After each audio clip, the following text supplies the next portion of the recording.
Okay, so this one, welcome to Fireside Chats with Matt. So this one is Matt's plural there. So this one is going to be a simple thing, but it is something that I haven't really heard about much. And that is that, well, I've drawn this conclusion from hearing somewhere that Twin Peaks was popular in Japan. Final Fantasy VII seems to be influenced by Twin Peaks. Final Fantasy VII, a big Japanese RPG game, one maybe the biggest RPG of all time, Japanese or otherwise, role-playing game like video game, and it was for the PlayStation 1, and so big that they've had like movies about it, like animated movies from the company, and now they have remake games. It's like a remake trilogy. In that sense, it's sort of like Tolkien stuff in terms of like when they remake Final Fantasy VII, they remake it into a trilogy, not just one game. Um, Perhaps similar complaints could be made about the remake trilogy. I don't know. I haven't played the games that in that yet, if I ever do. But the world map music in Final Fantasy VII goes da da da da da da da da da da da da.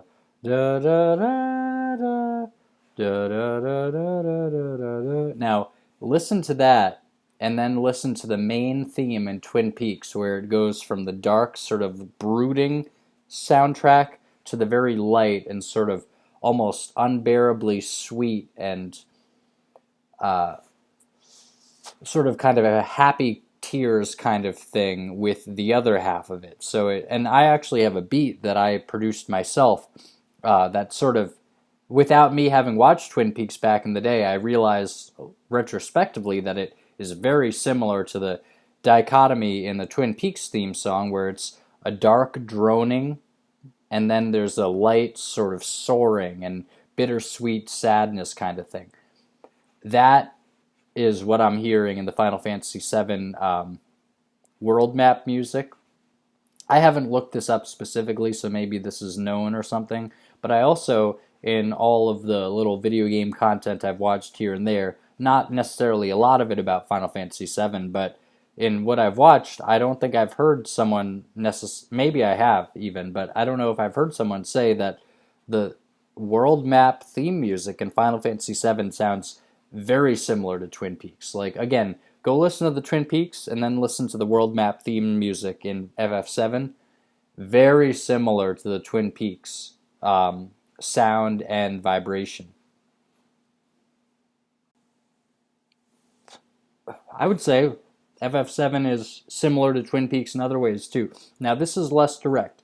With the theme music of the world map, truly, I think it sounds so similar to me that it seems like a direct influence. Like, directly, either they were trying to emulate the Twin Peaks music, or there was some emulation coming through. And you might say, well, Matt, you just talked about making a beat before you had even watched Twin Peaks that then retrospectively seemed to emulate it. Now, it's like, yes, and I thought that was very strange.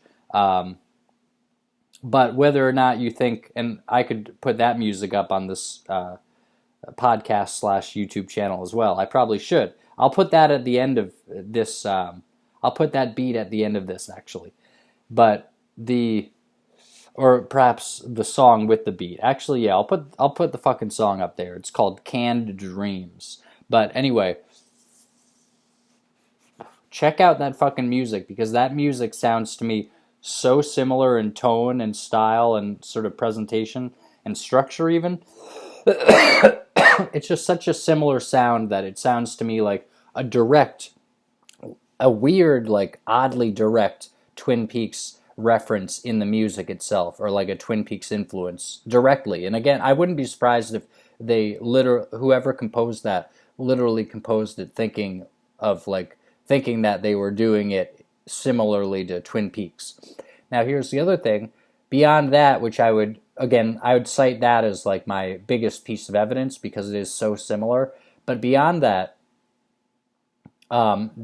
Final Fantasy VII has a lot of interesting sort of like surrealism elements, or like interesting sort of offbeat elements that are similar, that are kind of like David Lynchian. Like, not like super Lynchian usually, but like the cloud cross-dressing thing, that could be seen as like a little Lynchian. And sort of the, even kind of like the setting of that, like the guy's mansion, Don Corneo or something that you go into, like that seems a little Twin Peaksy in the setting and sort of the setup of like, here are these three girls, I'm choosing between them. Of course, there was the Twin Peaks scene at the whatever whatever casino it was, where he was like, there was like a line of women that arrayed themselves in the casino, and then the guy chose from them, and he ended up picking his own daughter, but because they were all wearing their little masquerade things. But yeah, anyway, another Twin Peaksy element would be the sort of sense of identity crisis, like literally the sense of being unsure of your identity, and not so much the abstract identity, so much as, I suppose, more being unsure of your past. And there's certainly some of that in Twin Peaks. There's some of that with, let's say, one of the main characters of Twin Peaks over time, perhaps, or at some point. But then there may also be some of that with side characters, like perhaps one of the, you might say, one of the darker characters in the show, or one of the characters who was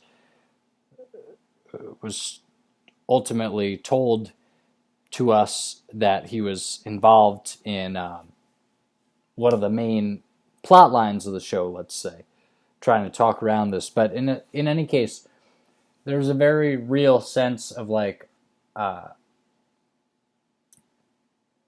amnesia in a certain sense in Final Fantasy VII. There's a real sense of not knowing what is real and what is false. For example, Nibelheim, minor spoilers, Nibelheim being burned down, and then somehow Nibelheim is here again, but your main character remembered it being burned down, and so it seemed to another main character, but yet here it is again, as if it hadn't been burned down, and here are the people in it saying that they had been here there, for years, and it had not been burned down. And of course your main character says, well, I grew up here, so, and they accuse him of lying, or he or saying horrible things. One woman indeed standing in his childhood home that had been burned down years before, or that he remembered being burned down years before, and telling him that like he was saying like upsetting things because he was telling her that the town had burned down. And like it's just some interest, like a lot of interesting story material going on. And even some of the interactions are a little Lynchian. Like, for example, there's this character who's like a kind of a fat guy, and he works with like the government in the game. And so he's some kind of like higher ranking member of the government board or whatever. And he always goes around like laughing. He goes, yeah, yeah, yeah, ha ha, yeah, ha ha, yeah, ha ha. And that's like most of his dialogue is his character just kind of saying, yeah, ha ha, and then like maybe a few other words maybe. And like one of the like the new president just like directly calls him out and says like, you're just laughing like an idiot all the time and blah blah blah. But like the intensity of their calling him out had some of that Lynchian intensity of somebody like transgressing the usual cultural boundaries and like saying something that's startling or like particularly cruel or direct in a humiliating kind of way. And like that's what you get, like sort of an abuse, like kind of an emotional abuse kind of thing. And this guy who's going around laughing at stuff, he's not a good guy either, but neither is the president. And so like it's still sort of grotesque, the president calling him out like that. But I mean, like it's not super Twin Peaksy. Like I think where I might have heard that Twin Peaks was popular in Japan was in some video about Earthbound having Twin Peaks references in it, or being influenced by Twin Peaks. And I think Earthbound in its like 1950s kind of style and other things. I haven't beaten Earthbound. I don't know if I've ever actually beaten Final Fantasy VII myself either, but I'm on my way to doing that. Then maybe someday I'll go back and beat Earthbound eventually. I got as far as I got to like another town, and like there was,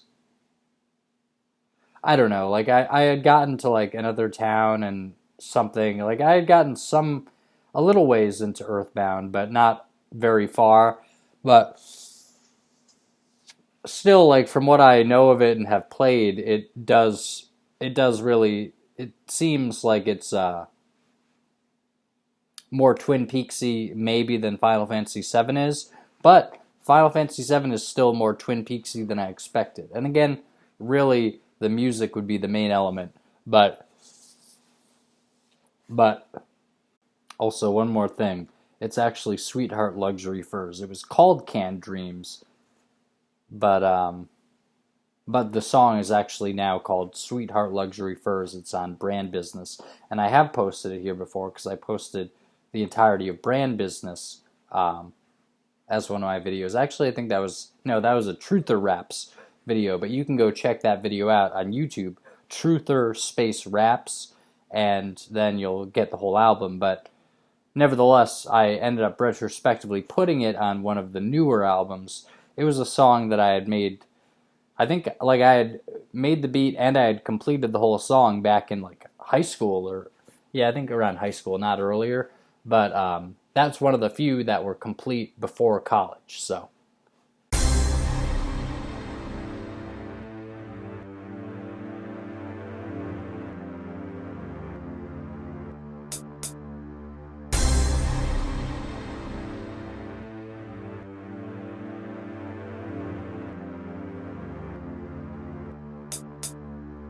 sun-dried dreams lying fried in pans, thus piles arrive on time with the hands. A dance with romance, a chance to advance. My plan slammed shut, and what the goddamn? Freezer, hot cans of hot nights and not right. Not with the top lock and bitten by frostbite. Sit across the kitchen, one hot pair of scissors, rip the frickin' blade into the can. What's inside? Ice. Christ, I slice back the cabinets, kick myself. Rice, twice bags of cabbage like mice fighting cats with nice animation. Life's nice but ancient. Full metal jackets at war, laying in wait for 6 days. Cassette player playing a tape, the shit same from day in and day out. My enemies vanish, so I stay in and splay out on Kennedy's hammock. Hope for a shot of cards for presidency. Bars about my never-ending residency in Pleasantville whenever terrorists threatening me. Grab a hold of the horns of the bombs just to see how long for a detour into letters with E. See enlightenment, extravagance, exotic expense, and excitement, exaggeration, erotic the end. Entertainment, elevation, escalation in men. Scratch manly endeavors, a family with sweaters. Ran a tree as a me, I'm like a standing in peril.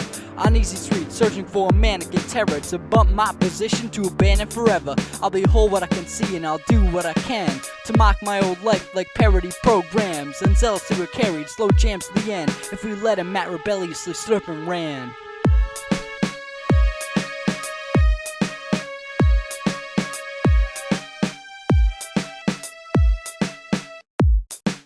I woke this morning feeling strange, not stalling. Pillow quite thorny, but I laid zoning. Blank face, a heavenly grace. The day floating right by, serenity growing in the dark.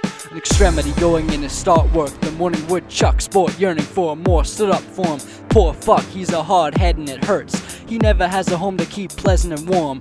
But damn it, I'm happy just for the sole fact. The alarms say mouth shut, rust painting my soul black. Every day it rains, snores into my hearing. I stay wet with weariness, the rest concealing. The red digits is my savior, the rhyme book. I lay here, consider what had happened if I took a step out of bed and looked the red face a laser pointed death straight in the eye. You shout time's up, so I didn't go near it. I laid slipping my spirit, a little more time to stay to float nice and free down the banks of my dreams. I lean towards the back of my pillow and breathe that forms ice. I stalk 7 alleys to buy lice, raiding hats to shield my head from the breeze. It's been and yes, the other men would chip in. I spit into the wind and then send a disease. Fuck you to the lack of spite for broke homeless minds like mine with whom to roam streets, to leave a set of footprints over the frost blacktop. Send a message to the fucking upper class jack-offs. Stock plans for hire, lock hands with executives, smiling. Fuck each each other over for $3,000. See his land, carry a rake to scrape weeds off, carry the deeds to make G's off the fam, and sleep in their suites with dreams of such. Damn, I reach to the ceiling to see if I can touch. No, and it fills my heart with hope. Shucks that I've miles to go to even give it a brush. I dust off my pillow and let my head lay. I'd run and build forts in the forest as a child, nothing to change except the woods got much wider. The alarm clock buzzed and I smiled.